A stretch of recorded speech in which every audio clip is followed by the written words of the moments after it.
Past few days nga ay nagkaroon ako ng insecurity sa ngipin ko, kaya naman tara at samahan nyo akong pumunta sa dental para naman malaman nyo kung ano ba yung pinaayos ko sa ngipin ko.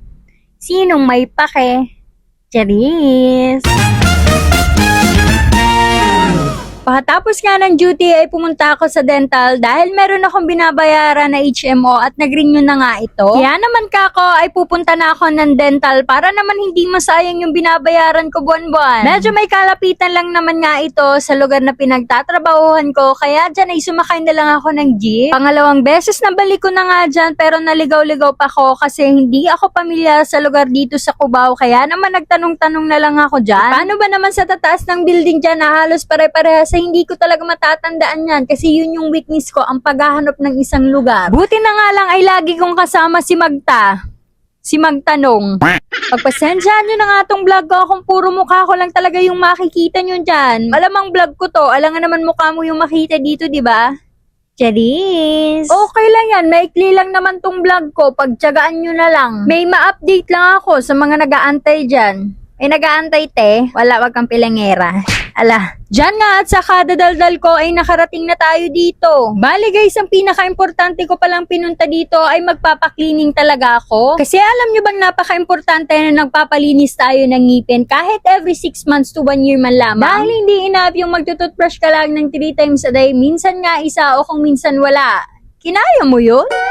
Bali, dito nga ako sa dental managers nagpapacheck ng ngipin ko dahil ito yung pinakamalapit sa pinagtatrabahuan ko at ito lang yung alam ko. MaxiCare HMO nga yung card ko at ito din yung mga accredited sa kanila. Kung meron kayo dyan, punta na rin kayo dito. Bali, madali lang din pala ako nagantay dyan dahil meron na akong record sa kanila at nakapag-online appointment na din ako. Kaya naman maya-maya ay tinawag na ako dyan at nakaramdaman na nga ako ng kaba na para bang hindi pa ako nakapag-cleaning dati. Ano? Pero ewan ko ba, every time na marinig ko yung ganito ay kinakabahan talaga ako.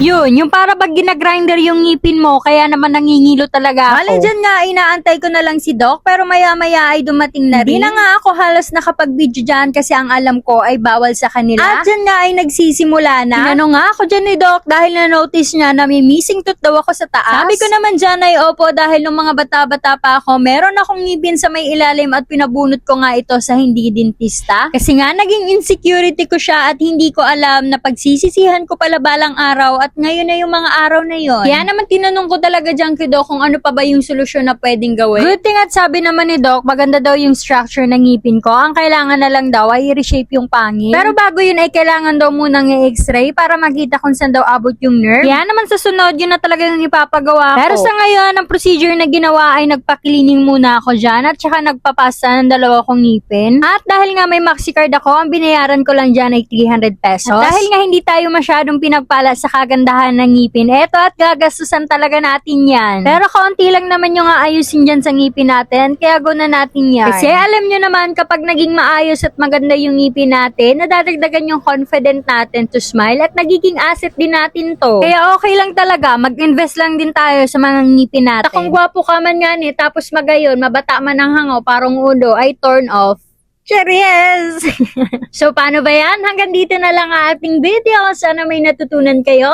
Maraming salamat. Paaram!